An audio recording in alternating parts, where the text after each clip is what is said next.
All right, it is time for some film catch up, check in, bonus vlog situation.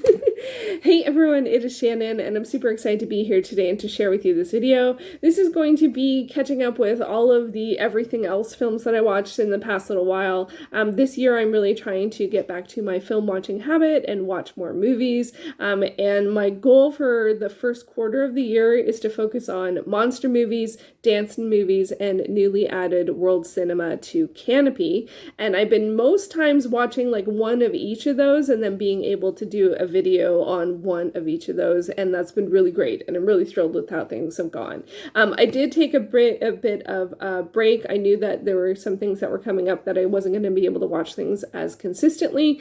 So in that time, I did manage to watch some movies, but they don't sort of neatly fit into that little pattern of monster movies, dance movies, and newly added world cinema to Canopy. So this is my everything else that I watched, and yeah, and we're just gonna go through all of the other things that I watched. And I will say that I did start one week with the best of intentions of watching one of each of those film categories, but I didn't make it through all of them. But I did get to a monster movie, and that monster movie was Shark Side of the Moon. So this is from 2022. It is an asylum film, which I haven't actually watched an asylum film for quite some time. And I picked it just based on this image, and I want to watch more shark movies. I have not had much luck on this year. This was sort of about sharks, but sort of. We'll get to that. But the picture was what drew me from this image. I was thinking about hoping for some kind of like werewolf shark hybrid situation, because you got the moon in the background and you got this sort of humanoid shark, and I'm like, okay, werewolves and sharks together at last, who knows? That's not really what it was about, like, at all. So unfortunately there's no werewolf situation going on in this movie. This movie, wow, it was it had a lot going on. It had a kitchen sink going on. It had a lot going on. So what the premise of this film is that there were some mutated sharks. So scientists were genetically altering sharks in hopes of whatever. I can't even remember. Something. It's a very common horror and science fiction plot. So they were trying to get sharks to be smart for some reason. That did not go well because the sharks got too smart, and then the sharks ended up on the moon. Now, it does say shark side of the moon, but for some reason, I didn't think it was going to be on the moon, especially since, like, the moon's in the background. Anyway, so there's sharks on the moon. Okay, so, and that, oh, I forgot to say, that actually happened, I think, in the 80s-ish. So 80s experimentation on sharks, it goes wrong. The sharks end up on the moon. So Earth is safe, but the moon has sharks. But nobody knows. And then there is a shark landing. There is a moon landing, unbeknownst to the sharks. And the moon landing people do not know they're sharks. They land on the moon. Things go wrong. Can't really remember what. And then they find out, hey, there's sharks on the moon, and then, like, chaos ensues. So that is sort of what happens. I gotta say, one of the things about this one is there was a lot of plot. Like, I don't remember most of the plot, because at some point I just stopped, because it was just, you're not supposed to connect the dots on this. You're not supposed to nitpick the logic on this. This is, like, fun, horror, chaos. There's sharks on the moon. There's now astronauts on the moon. What's going to happen? How is this? You're not supposed to ever ask, how is this possible? If you can put the how is this possible away, you can enjoy this movie for the entertainment factor for which it provides. I was like, as I said, I haven't watched an asylum film for a while. It's an independent film company, and they did a lot of stuff for, like, the Sci-Fi Network. I don't know if they still do. This said it was a Tubi original. I don't know, like, I don't know if Asylum and Tubi are connected these days. I'm not sure, but on Tubi it said Tubi original. So, and I don't think I had watched a Tubi original before. So, like, as I said, you can't really, you're not, like, nitpicking is not worth doing here. I actually ended up, because I was just like, wow, this is like chaos. Like, it just like, and the shark stuff, it just got like more and more outrageous like as time went on. So I ended up having to, like, what I decided to do was just try to embrace it for the spirit that it was giving and just think of it as like a long, prolonged, like, improv exercise. Because in the moment, they would always try and make sense of what was going on in the moment. And whatever happened in the past was like completely irrelevant. And I don't know improv well enough to know if that's sort of true. But I feel like the thing is, you just have to take it for, like, they're telling you that this is a ray gun. And if you can believe that this is a ray gun, then it's fine. If you're going to be like, that's not a ray gun, that's a TV remote, then you're not going to enjoy the movie. So I just embraced it. I'm like, okay, that does this and this does that, and I'm going to believe what they say about this, and that person's the expert on that, and just roll with it, because that was the only way to go. It was not very long. So I'll give it that. And I hadn't watched anything about this. I will say I was sad that there were no werewolves. So any werewolf film recommendations, let me know. If you know of any shark werewolf hybrid films, let me know. But you know, I was just like, okay, this is what is on tap. You know, let's watch it. Let's see what happens. It was not great. You know, without question, it was not great, but it was pretty entertaining, and I was happy to reframe it in such a way that I could enjoy it. But wow, I hadn't seen anything quite like this in a while. So that was Shark Side of the Moon. Let me know if you watch it. Now, technically, usually I would have gone to a dance film after that point, but I decided, because something had been added to one of the streaming services, that was one of my most anticipated films of the year last year, and I did not want to miss out seeing it, especially as it was nominated for 2 Oscars, and the director is Canadian Korean, and that is, of course, Past Lives. So I was thrilled to see this available. The trailer for this film, seeing it last year, inspired me to make an anticipated films list because it looks so good. And so I think the film holds a special place in my heart because it kind of got me super excited about film again, and that's great. So unfortunately it didn't win the Oscars, either of the Oscars it was up for. It was up for original screenplay and film. I think that was the 2 that it was up for. I think it was up for 2. Don't quote me on that, but that's my memory is holding that. And and this is a drama, and I loved it. I absolutely loved it. Like, it could easily be my favorite of the year. I know it's only, March. I was going to say February. I watched it in February, I think. But it was so good. And I hesitate to even share what it's about because I think the movie sets it up in the opening so well. And I think it's just, so I think it's a great one to experience more linearly as opposed to like hear stuff about it and go watch it. For me, it was the trailer that did it. It is a drama. It's about people and relationships and how we change over time or how we don't change over time, and who we are to different people and who they are to us at different times in our life. And it does have a sort of like impact of, I do feel like it highlights the impact or the specialness of sort of like people that like in different stages of your life, or like, do you know someone differently if you knew them when you were younger, and who you are and who you are to them and who they are to you. I think it really explores a lot of those questions and those moments. And it's so beautiful, honestly. If you like dramas, just watch it, honestly. And I am not someone who like goes out of my way to watch dramas. It's one of the genres I don't watch a lot of, but but there are just every once in a while, there's just one that just grabs you and just grabs your heart. Like, it just grabs your heart. And this one really, really did that for me. So beautiful. So beautiful. Wonderfully done. Highly recommend. And I watched those two back to back. So I watched Shark Side of the Moon. And then I watched Past Lives. Completely, like, you cannot get more different. Oh, this is another great poster. I wasn't sure which one would come up better. Usually the lighter ones don't. I think that one doesn't come out. But this one really gets the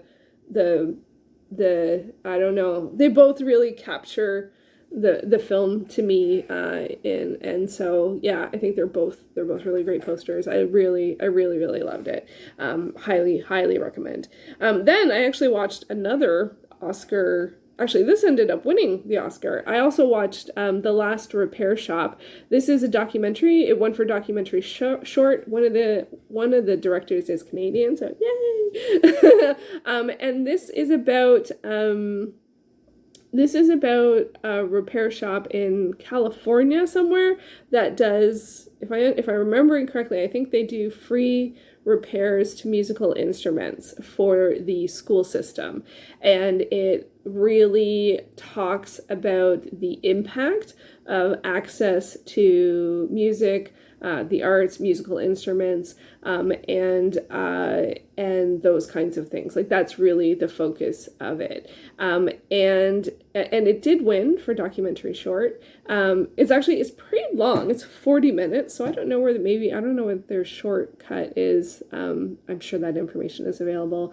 I don't watch a lot of documentary shorts. Actually, with my most recent wrap up, I also watched a documentary that was an hour, which I don't know. I think anyway, I'm not going to go into that because I don't know the answer of it, and it doesn't matter too much to me how long the film is.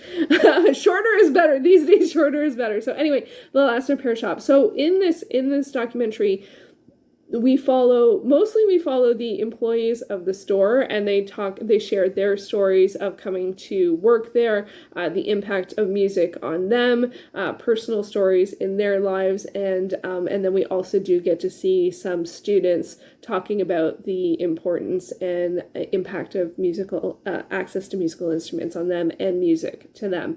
So this one really is one where it's about the personal stories. It's about the heart of it. It got me. It gets you in the feels without question.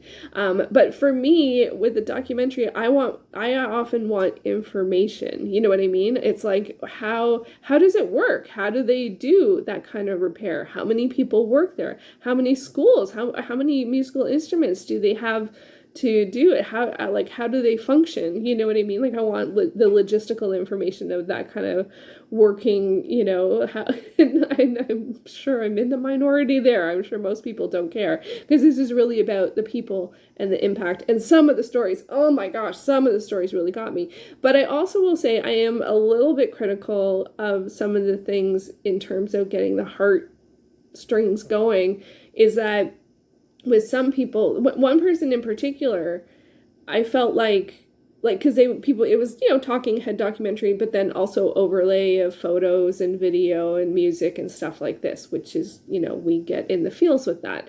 But there were two people, I'm like, we're seeing video footage of something similar to what they're describing, but in terms of the context, it can't be what they're describing. You know what I mean? We're seeing a person going to a flea market in around the time in which it seems like they would be that age, but it's not that person. You know what I mean? So that kind of irked me a little bit. It wasn't that one. That was one of the two ones. There was another one. I felt like, given what that person said, there's no way you would have footage of them at that time. You know what I mean? And the other one, it was just more like, it just seemed, someone was describing like being a kid and running home to get, to try and get money together to get something they saw at a flea market. And so we're seeing sort of like of that era of flea market footage. But I'm like, but it's not that day, and for me, like documentaries, once they start to splinter my trust a little bit, and it's not like there's anything necessarily wrong with that. I felt more strongly about the other person because they did talk about some real world events, and then there was some footage of real world events. So that's what threw it off. Like if it was all not, actually the people, that's something. But then there was some stuff that I'm like, oh no, that's actually real world footage. And I think it's also because like with the conversations of like AI and stuff like that, it gets me a little like, what are we seeing, and like I know from the, like I would imagine from the perspective of like what we're doing is, so it's not entirely a talking head documentary, we get to see visuals of other things. Do other people believe that that's that person at that day at that time? Maybe not. Do they care? Maybe not, I don't know. But for me, for some reason, when there was some real world stuff context, I was like, oh well, that's real. It might not be, what exactly the moment he's describing, but that's actually something that happened. What are these other images? Is that him? I don't think there was video footage that looked like that, given the age of that person. And so I hate to be critical. Obviously, I'm being critical, but for me with documentaries, I'm like, I want to feel the trust. And when it starts to, and then especially because it does all those things and you feel them more because you're seeing someone who looks like that person and they're telling a story that's very emotional. And then I feel manipulated. But the truth is it did happen. Whether or not the visual matches the reality, like the actual, it's whatever this person is telling you still happened. So it messed with me a little bit there. Because I don't feel like it was like, I don't know. Like, I don't know. Let me know. Like, when you watch a documentary, do you care about the story that it's telling? Like, the people in the story that it's telling? Do you want facts and figures? I obviously like facts and figures, And then also, it's really, like, crafting a narrative for a documentary is a huge art, Like, it's a huge skill. And I feel like there's a great value in it because it's a way that we understand each other as people, to be able to hear each other's stories. So I don't want to be critical, but I do feel like my brain was a little confused, concerned about like, if that's different, what else could be different? You know what I mean? Or I don't know, like it's never overtly saying actual footage. But I guess just like as we sort of age into the world of AI, like, do we need that? Do we need to know whether this was a recreation or a dramatization or around the same time period? I don't know. Anyway, so I think it's obviously a lot of people love it. It did win. And I do, without question, value and think it's important for people to have access to the arts, whether that's musical instruments or visual arts, or dance or theater. I do think that that's important. And overall, the message was really about that, the impact of access to musical instruments, access to the arts. And that's I feel very strongly about that. And I do think it's an important thing. So I feel very uncomfortable that I got a little like uncomfortable about it. So anyway, but that was, it's a great documentary, like without questions, and it gets you in the feels. So if you like that sort of feeling, and hearing people's stories, it is without question a good one. And so both it and Past Lives have those elements to them, which is interesting because one is, one's a drama film, one's a documentary film, and I saw them sort of within the same couple of weeks for sure. And then last up, something that I'm only going to mention briefly because it was a rewatch. I actually watched it at the end of last year, but I don't think I ever ended up talking about it. And that is Meg 2, The Trench.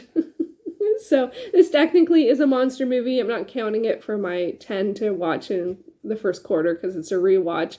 But I rewatched this with my sister Susie, and it was, and I saw it, I think, right at the tail end of last year initially, because I always try and get like one more film that I'm excited about but haven't seen yet in before the end of the year, and then sort of the last couple of days of the year, and Meg 2 was my one. And I actually rewatching it with my sister was like it was so much fun.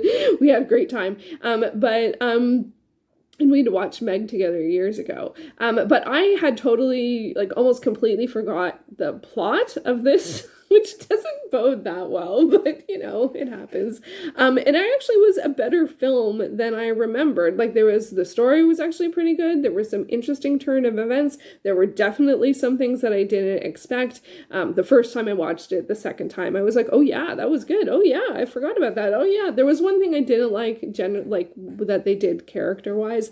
But generally speaking, I thought it was a lot of fun. There was a lot of action. I like the character stuff. I like the character dynamics. I like the cast. There is a fair amount of, shark stuff, but I would say maybe not quite as much as the first one. I'd have to rewatch the first one. This one has a sort of bigger, like, overarching plot kind of stuff, and the sharks aren't necessarily at the forefront. They're sort of like the constant under pressure of the situation, but it's not necessarily sort of at the forefront. So that is, for a shark film, that's not great, but I still enjoyed it a lot. And I still think there is a fair amount of shark stuff. There's just not, it's not I would say the main plot,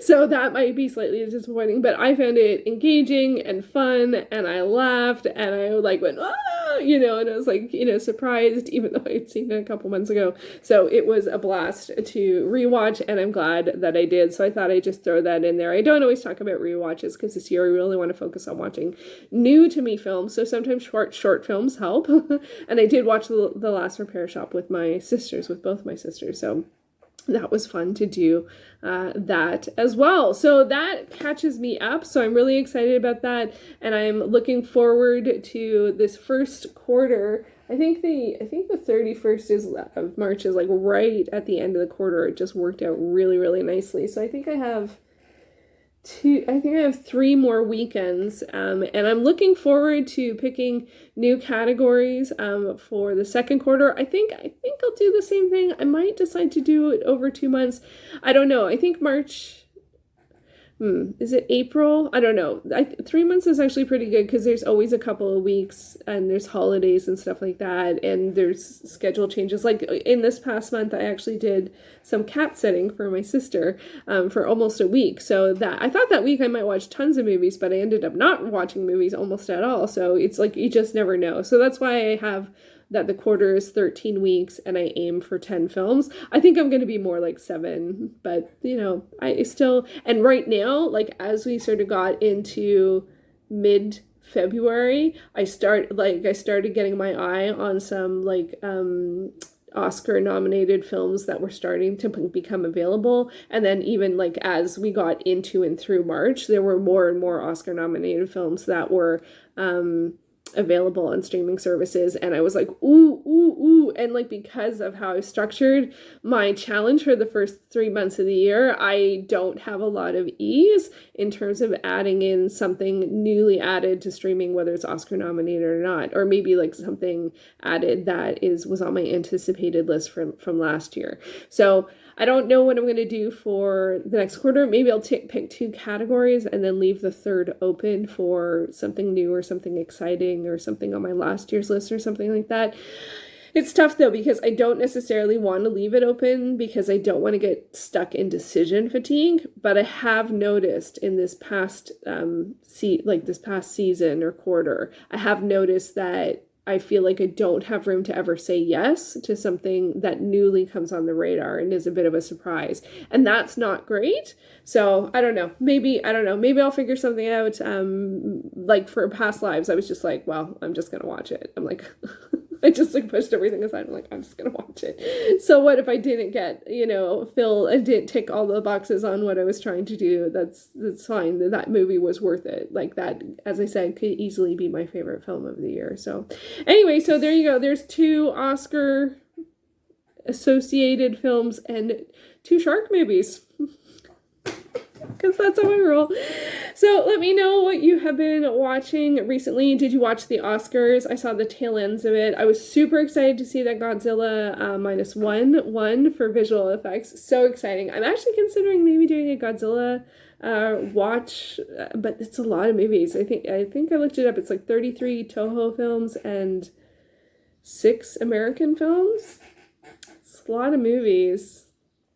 A lot of movies. I've seen some of them, but not all of them. So anyway, I'm obviously in the idea generation stage for Q2. So I'm going to keep working on that and hope, but still watch more movies. So there you go. Let me know what you have been watching. I lost my card. I'll be right back. Let me know what you have been watching. Did you watch the Oscars, or do you enjoy awards season? It was interesting to see. There were lots of big wins. There was a couple of big upsets. But it was interesting, and I do enjoy. I other than those are the 2 that I saw this year, so I watched it, but I sometimes had to turn the volume down because I didn't want to get spoilers because I saw so few of the films. So I also saw Barbie. Barbie was up for a fair amount of awards, and I did see that. I think those were the only 3 nominated films that I saw this year. So anyway, I wasn't even trying, so I'm getting 3 in. The Last Repair Shop we had no idea that it was Oscar nominated, so you never know. Serendipity sometime. Okay, that's it for me for this video. I'll be back soon with another one. Take care.